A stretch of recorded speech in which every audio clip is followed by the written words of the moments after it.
This slide is called Hofstadter's PDI.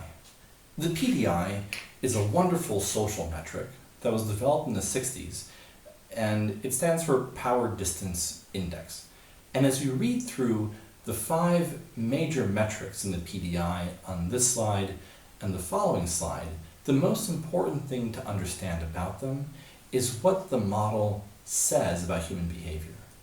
What the model says is that there is a relationship in specific societies between power and distance.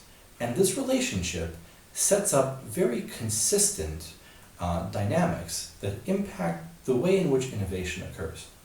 Specifically, what the model says is that there are 2 extreme kinds of cultures. There are cultures that have a very, very high power distance difference, and cultures that have a very low power distance difference. To cite 2 examples, the PDI index considers East Asian cultures, for example those in Korea, to have a high PDI. What does that mean? It means that there's a very large gap in the way we communicate with people who are above us. This gap is expressed primarily in the form of the formality of our communication. Do we call the boss sir? Do we call him boss?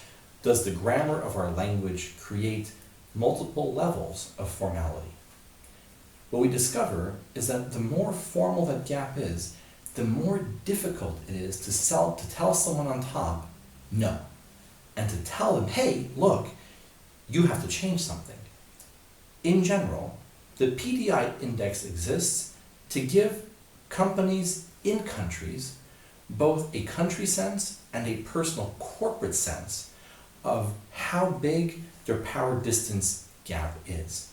What we're going to try to do as we explore the topic today and over the next couple slides is really understand what the relationship is between a flattening PDI and opportunities for open discussion with top managers in companies.